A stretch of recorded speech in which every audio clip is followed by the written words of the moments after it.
Hello friends, welcome to our channel art study for exam में। तो इस channel पे बहुत दिनों से वीडियो नहीं आ रही थी, लेकिन अब इस चैनल पे रेगुलर वीडियो पड़ेंगी।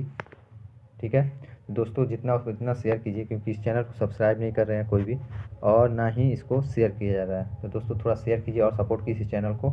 इस पर एग्ज़ाम ओरिएंटेड क्लासेस पढ़ती हैं जो कि एग्ज़ाम में पूछे जाते हैं। कोई भी ऐसा क्वेश्चन है जो एग्ज़ाम में ना पूछा जाता है। तो दोस्तों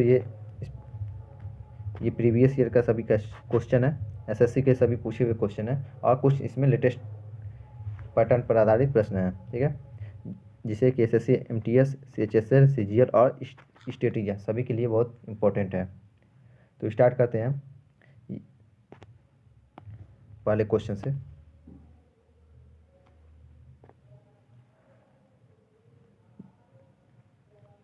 पहला क्वेश्चन है, भारत संविधान की प्रारूप समिति के अध्यक्ष कौन थे? भारतीय संविधान के प्रारूप समिति के अध्यक्ष कौन थे? ऑप्शन एक है K M Munshi, option B है डीपी खेतान, ऑप्शन सी है doctor B R Ambedkar, option D है टीटी कृष्णमाचारी। तो इसका उत्तर हो जाता है option number C, doctor Bhimrao Ambedkar ही डॉक्टर भीमराव अम्बेडकर भारतीय संविधान सभा के प्रारूप समिति के अध्यक्ष हैं। ठीक है, नेक्स्ट क्वेश्चन है, भारतीय संविधान सभा का मसौदा समिति के अध्यक्ष कौन थे? भारतीय संविधान सभा के मसौदा समिति के अध्यक्ष कौन थे? ऑप्शन एक है doctor Bhimrao Ambedkar, option B है युवा लाल यादव, ऑप्शन सी है राजेंद्र प्रसाद, ऑप्शन डी है के एम मुंशी। तो इसका उत्तर हो जाता है ऑप्शन नंबर एक, डॉक्टर भीमराव अम्बेडकर मसौदा समिति के अध्यक्ष थे। तो ये किस के अध्यक्ष हैं? प्रारूप समिति के अध्यक्ष और मसौदा समिति के अध्यक्ष डॉक्टर भीमराव अम्बेडकर थे। ठीक है, क्वेश्चन नंबर 3 है,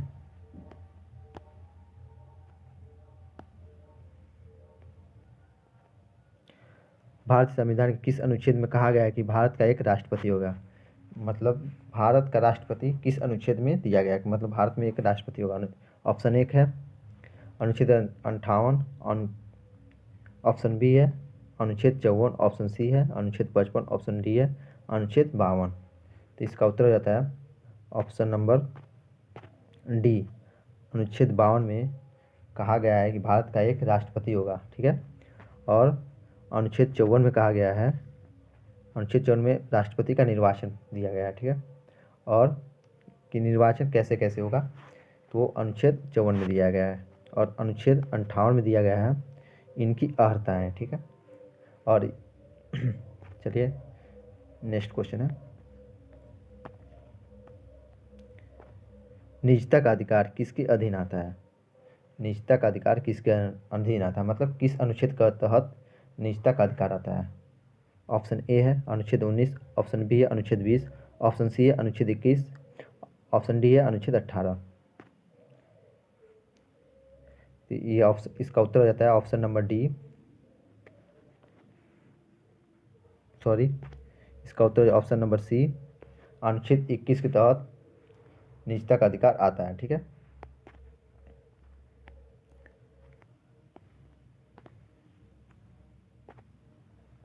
क्वेश्चन नंबर 6 है, संविधान सभा के सदस्यों की कुल संख्या 389 थी, जिसमें रियासतों के प्रतिनिधि थे। जिससे संविधान बन रहा था उसमें वोटिंग हुआ था, तो उसमें कि कुल 389 सदस्य थे, जिसमें कि रियासतों के प्रतिनिधि कितने थे ये बताना है आपको। तो ऑप्शन ए है 109, ऑप्शन बी है 84, ऑप्शन सी है 93, ऑप्शन डी है 102। ठीक है, तो इसका उत्तर ऑप्शन नंबर सी 93, रियासतों के प्रतिनिधि थे 93। ठीक है, और इसमें टोटल कितने हैं? 389 सदस्य थे, और रियासतों के 93 थे, और ब्रिटिश भारत के आप उसमें 296 सदस्य थे। ठीक है, चलिए आगे देखते हैं, क्वेश्चन नंबर 7, भारतीय संविधान में कई संस्थागत विवरणों और प्रतिक्रियाओं को लिया गया है? भारतीय संविधान कई संस्थागत विवरणों और प्रतिक्रियाओं को लिया गया है, किससे लिया गया है ये देखते हैं। ऑप्शन ए है भारत सरकार अधिनियम 1935, ऑप्शन बी है भारतीय पंजीकरण अधिनियम 1930, ऑप्शन सी है भारतीय कंपनी अधिनियम 1930, ऑप्शन डी है भारतीय भागीदारी अधिनियम 1932। इसका उत्तर हो जाता है ऑप्शन नंबर 1।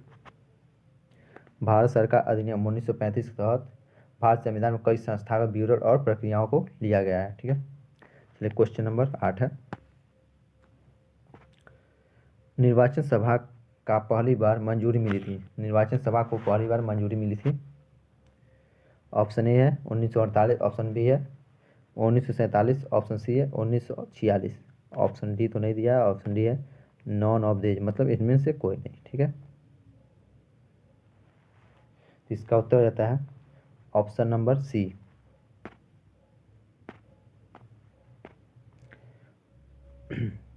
1946 निर्वाचन सभा को पहली बार मंजूरी 1946 में मिली थी। ठीक है, चलिए आगे। निम्नलिखित में से किस अनुच्छेद में इंडिया को भारत भी कहा गया है? किस अनुच्छेद में इंडिया को भारत भी कहा गया है? ऑप्शन ए है अनुच्छेद 1, ऑप्शन बी अनुच्छेद 2, ऑप्शन सी है अनुच्छेद 3, ऑप्शन डी है अनुच्छेद 4। ठीक है, इसका उत्तर हो जाता है ऑप्शन नंबर ए, अनुच्छेद 1 में इंडिया को भारत कहा गया। ठीक है,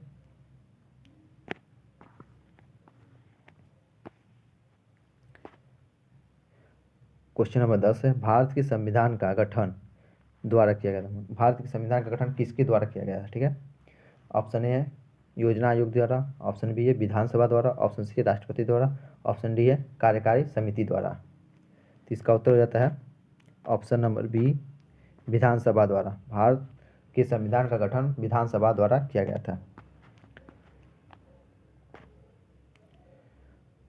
क्वेश्चन नंबर 11 है। भारत का मूल संविधान कहाँ प्रकाशित किया गया था? भारत का मूल संविधान कहाँ प्रकाशित किया गया था? ठीक है, ऑप्शन ए है दिल्ली, ऑप्शन बी है श्रीनगर, ऑप्शन सी है अजमेर, ऑप्शन डी है देहरादून। इसका उत्तर हो जाता है option number D, Dehradun. Bharat का मूल संविधान देहरादून से प्रकाशित किया गया था। ठीक है, ये मोस्ट इम्पॉर्टेंट है क्योंकि ये CHSL और MTS में दो बार पूछा जा चुका है। ठीक है, तो मोस्ट इम्पॉर्टेंट इसको लगा लीजिएगा। ये सभी क्वेश्चन जो है प्रीवियस ईयर्स ही है, कोई भी नया क्वेश्चन है इसमें। 5 क्वेश्चन जो है इसमें लेटेस्ट पैटर्न के आधार पर डाला गया है। तो ये सब प्रीवियस ईयर से ही SSC के एग्जाम में पूछे जाते हैं। ठीक है, तो दोस्त अब क्वेश्चन नंबर 12 है। क्वेश्चन नंबर 12 है, हमारा राष्ट्रगान जन गण मन किस भाषा से अपनाया गया है? हमारा जो राष्ट्रगान है जन गण मन किस भाषा से अपनाया गया? ऑप्शन ए है हिंदी, ऑप्शन बी है Marathi, option C Asamiya, option D है बांग्ला। तो इसका उत्तर होता है ऑप्शन नंबर डी, बांग्ला से। ठीक है, हमारा राष्ट्रगान जन गण मन बांग्ला से अपनाया गया है। ठीक है, और ये जन गण मन किसने गाया है ये आप लोग कमेंट बॉक्स में आंसर दीजिएगा। ठीक है, और किसने लिखा है जन गण मन किसने लिखा है? चलिए क्वेश्चन नंबर 13 है। शोषण के विरुद्ध अधिकार है, शोषण के विरुद्ध एक अधिकार है। ऑप्शन ए है संवैधानिक अधिकार, ऑप्शन बी है विधिक अधिकार, ऑप्शन सी है मौलिक अधिकार, ऑप्शन डी है विधिक अधिकार। ठीक है, तो इसका उत्तर हो जाता है ऑप्शन नंबर 13 का, ये एक संवैधानिक अधिकार है। और देखिए इसमें 2 ऑप्शन है, एक संवैधानिक अधिकार भी हो सकता है और संवैधानिक अधिकार भी इसे कहा जा सकता है और मौलिक अधिकार भी कहा जाता है। ठीक है, शोषण के विरुद्ध अधिकार को संवैधानिक अधिकार और मौलिक अधिकार दोनों कहा जाता है, यानी इसका ऑप्शन होगा ए, इसका उत्तर होगा ए और सी दोनों होगा। ठीक है,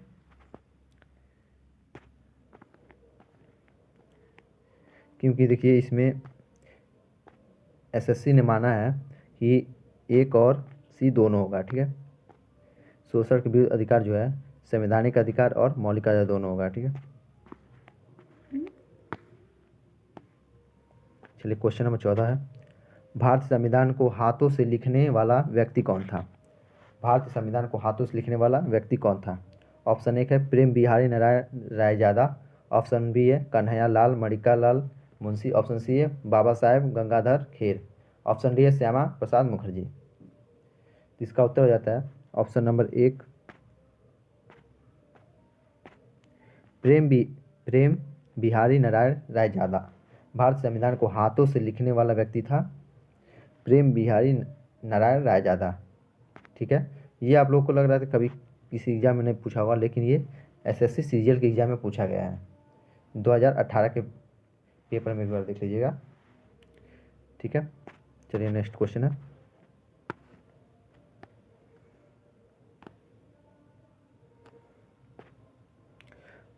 भारत संविधान ने भारत को निम्नलिखित में से छोड़कर बाकी सभी होना घोषित किया है। भारत संविधान ने भारत को निम्नलिखित में से, बॉक्स इसमें फिल करना है, को छोड़कर बाकी सभी को होना घोषित किया। ऑप्शन 1 है साम्यवादी, ऑप्शन बी है प्रजातांत्रिक गणराज्य, ऑप्शन सी है समाजवादी, ऑप्शन डी है धर्मनिरपेक्ष। इसका उत्तर जाता है ऑप्शन नंबर ए साम्यवादी। भारतीय संविधान ने भारत को निम्नलिखित में से साम्यवादी को छोड़कर बाकी सभी होना घोषित किया, यानी प्रजातांत्रिक गणराज्य, समाजवादी और धर्मनिरपेक्ष, ये तीनों होना घोषित किया है। ठीक है, लेकिन साम्यवादी नहीं है।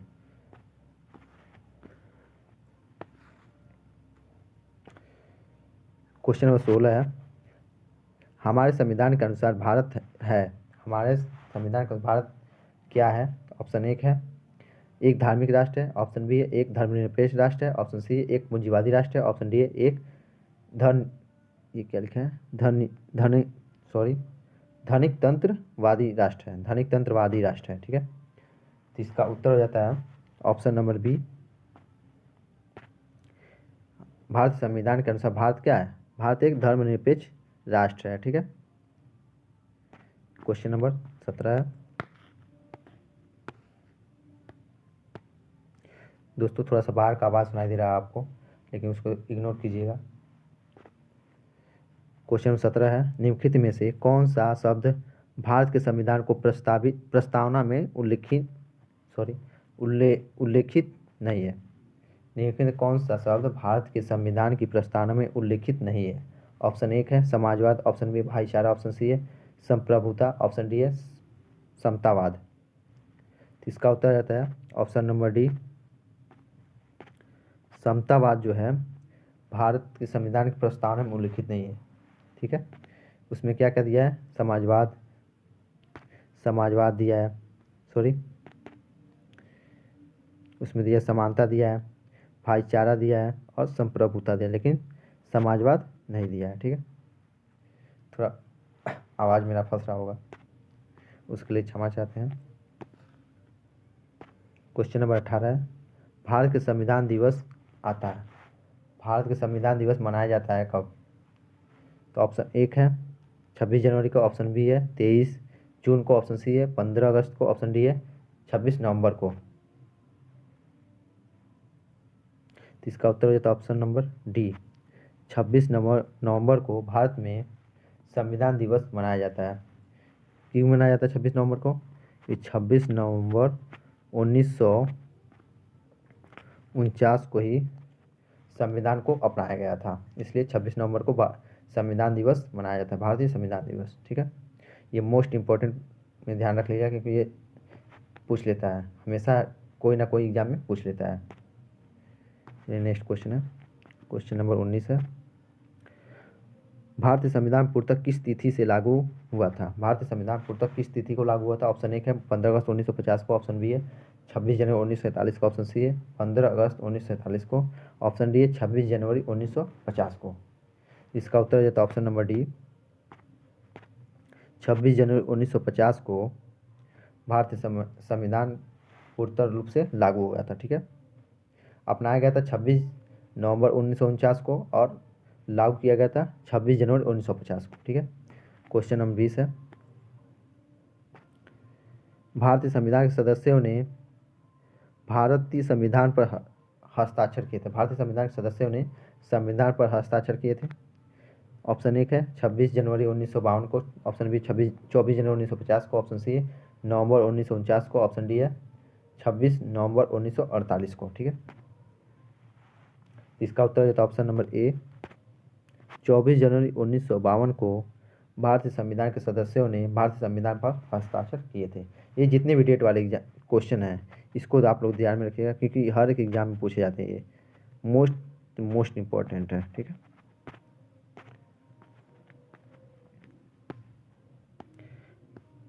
क्वेश्चन नंबर 21 है, भारत संविधान के मौलिक अधिकार किस देश के संविधान से लिया गया? भारत संविधान के मौलिक अधिकार किस देश के संविधान से लिया गया? ऑप्शन 1 है अमेरिका संविधान, ऑप्शन बी आयरिश संविधान, ऑप्शन सी है ऑस्ट्रेलियन संविधान, ऑप्शन डी ब्रिटिश संविधान। इसका उत्तर हो जाता है option number D.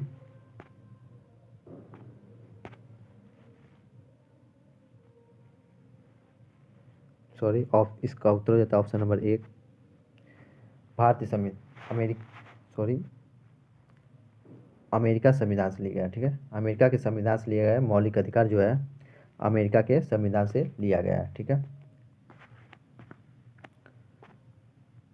Question number 22 है, भारत पाकिस्तान विभाजन से पहले भारत के पहले वित्त मंत्री कौन थे? भारत पाकिस्तान जब विभाजन नहीं हुआ था उससे पहले भारत के वित्त मंत्री कौन थे?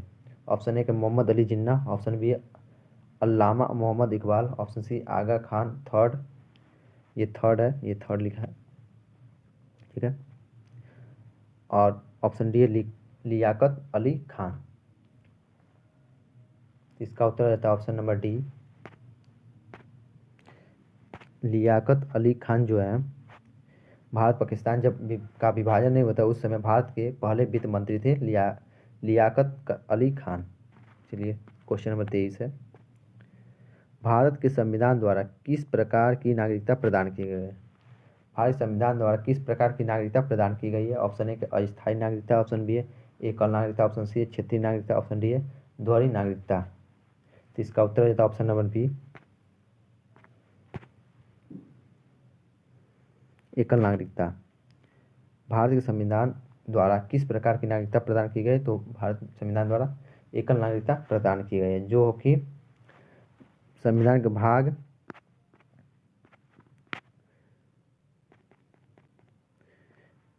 5 में दिया गया। जो भाग 5 कहाँ से दिया गया? भाग 2 में है। भाग 2 5 से 11 यानी अनुच्छेद 5 से 11 तक नागरिकता दिया गया। भाग 2 में 5 से 11 तक नागरिकता का उल्लेख दिया गया है, जो कि यूके से लिया गया है, ठीक है। जो नागरिकता है ये यूके से लिया गया है। क्वेश्चन नंबर 24 है, भारतीय संविधान में कितने मौलिक अधिकार हैं? भारतीय संविधान में कितने मौलिक? ऑप्शन 1 है 10, ऑप्शन बी 8, ऑप्शन सी है 6, ऑप्शन डी है 4। इसका उत्तर है ऑप्शन नंबर सी 6। भारतीय संविधान में कुल 6 मौलिक अधिकार हैं, ठीक है। चलिए क्वेश्चन नंबर 25 है, भारत संविधान किस अनुच्छेद में अस्पृश्यता उन्मूलन के विषय में उल्लेखित किया गया है? अस्पृश्यता का अंत यानी अस्पृश्यता का अंत भी कहा जाता है और अस्पृश्यता उन्मूलन के विषय में उल्लेख, अस्पृश्यता उन्मूलन भी कहा जाता है और अस्पृश्यता का अंत भी कहा जाता है। तो ये किस अनुच्छेद में दिया गया? ऑप्शन 1 है अनुच्छेद 14, ऑप्शन बी अनुच्छेद 21, ऑप्शन सी है अनुच्छेद 25 और ऑप्शन डी है अनुच्छेद 17। इसका उत्तर हो जाता है option number D. Option number D यानी अनुच्छेद 17 में अस्पृश्यता उन्मूलन का उल्लेख किया गया, ठीक है।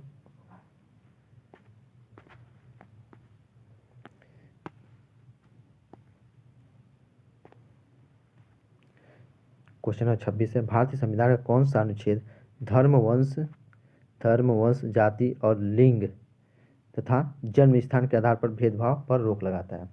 भारत संविधान कौन सा अनुच्छेद धर्म, वंश, जाति, लिंग और जन्म स्थान के आधार पर भेदभाव पर रोक लगाता है? ऑप्शन है अनुच्छेद 25, ऑप्शन बी अनुच्छेद 30, ऑप्शन सी है अनुच्छेद 19, ऑप्शन डी है अनुच्छेद 15। इसका उत्तर है ऑप्शन नंबर ए,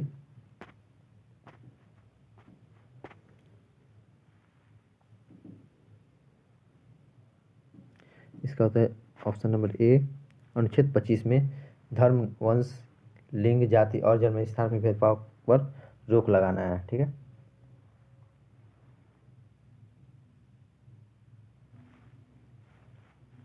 चलिए नेक्स्ट क्वेश्चन है,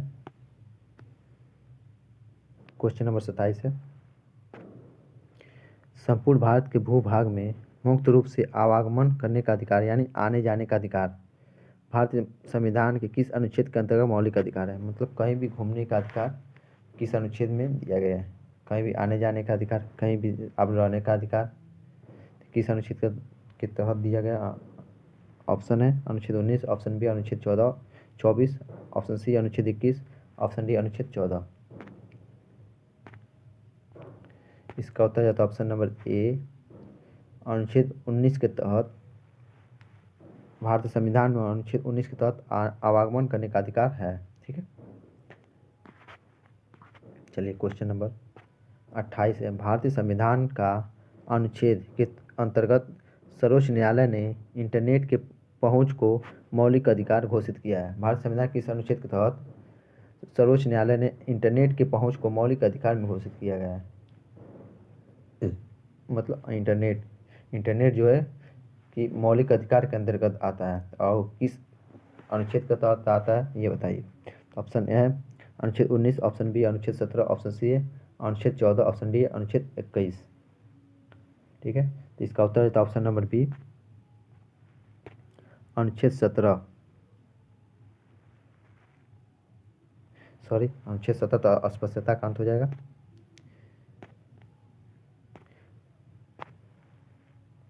अनुच्छेद 19 के अंतर्गत सर्वोच्च न्यायालय ने इंटरनेट के पहुंच को एक मौलिक अधिकार बताया है। ठीक है, अनुच्छेद 19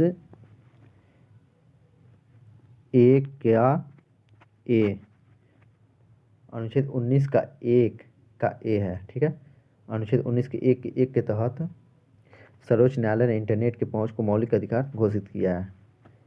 ठीक है, अनुच्छेद 19 नहीं है, अनुच्छेद 19 एक में ए दिया गया है। ठीक है,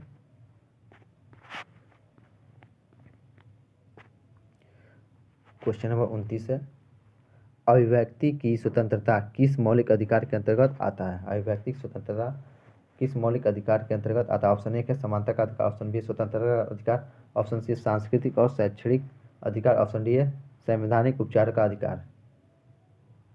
इसका उत्तर है ऑप्शन नंबर बी स्वतंत्रता का अधिकार जो है एक अभिव्यक्ति स्वतंत्रता किस मौलिक अधिकार के अंतर्गत आता है? तो ये स्वतंत्रता के अधिकार के अंतर्गत आता है। दोस्तों थोड़ा मेरा आवाज़ फंस रहा होगा, इसके लिए क्षमा चाहते हैं। जो स्वतंत्रता का अधिकार है इसमें अभिव्यक्ति की स्वतंत्रता भी आता है जो कि एक मौलिक अधिकार है। ठीक है, चलिए क्वेश्चन नंबर 30 है, भारत के राष्ट्रपति द्वारा बुलाए गए संयुक्त बैठक की अध्यक्षता निम्नलिखित में से कौन करता है? भारत के राष्ट्रपति द्वारा बुलाई गई संयुक्त बैठक की अध्यक्षता कौन करता है?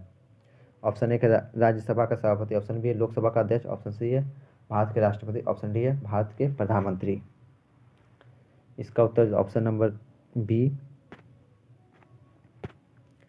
लोकसभा का अध्यक्ष जो है संयुक्त बैठक की अध्यक्षता करता है। राष्ट्रपति जो है संयुक्त बैठक को बुलाते हैं और इसकी अध्यक्षता कौन करता है?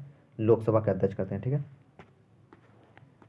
चलिए क्वेश्चन नंबर 31 है, लोकसभा सचिवालय सीधे किस के अंतर्गत आता है? लोकसभा सचिवालय जो है किसके अंतर्गत आता है? ऑप्शन 1 है गृह मंत्रालय, ऑप्शन बी संसदीय कार्य मंत्रालय, ऑप्शन सी है लोकसभा अध्यक्ष, ऑप्शन डी है राष्ट्रपति। तो इसका उत्तर हो जाता है ऑप्शन नंबर सी लोकसभा के अंतर्गत आता है।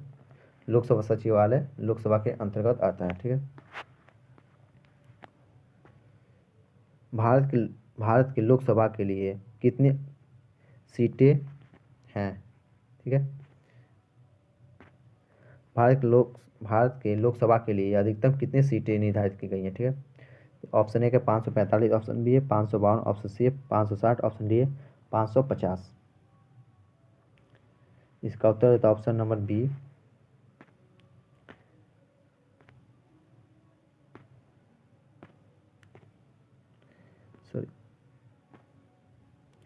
इसका उत्तर है ऑप्शन नंबर बी भारत की लोकसभा के लिए अधिकतम 552 सीटें निर्धारित की गई हैं। ठीक है, जो कि 104वें संविधान संशोधन के तहत इसमें सीटें जो हैं 550 हो गई हैं, जो कि 2 सीटें जो हैं एंग्लो इंडियन को हटा दिया गया है। ठीक है, तो 104वें संविधान संशोधन के तहत, ठीक है,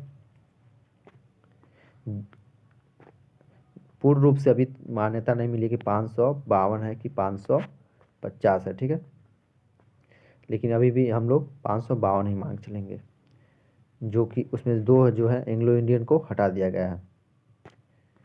चलिए, क्वेश्चन नंबर 33 है, भारत के वित्त आयोग की नियुक्ति कौन करता है? भारत के वित्त आयोग की नियुक्ति कौन करता है? ऑप्शन 1 है भारतीय रिजर्व बैंक के गवर्नर, ऑप्शन बी है भारत के नियंत्रण महालेखा परीक्षक, ऑप्शन सी है भारत के राष्ट्रपति, ऑप्शन डी है केंद्रीय वित्त मंत्रालय। इसका उत्तर है ऑप्शन नंबर सी, भारत के राष्ट्रपति।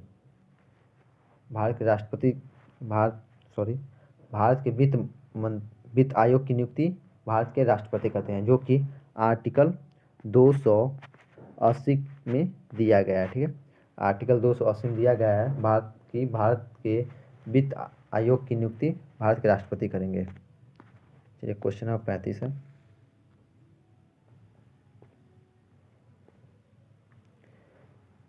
तिहत्तरवां संविधान संशोधन अधिनियम के द्वारा भारतीय संविधान में कौन सा विभाग जोड़ा गया था? कौन सा भाग जोड़ा गया? ठीक है, 73वां संविधान संशोधन अधिनियम द्वारा भारत के संविधान में कौन सा भाग जोड़ा गया था? ऑप्शन ए है भाग 9, ऑप्शन बी है भाग 9 बी, ऑप्शन सी है भाग 9 ए, ऑप्शन डी है भाग 10।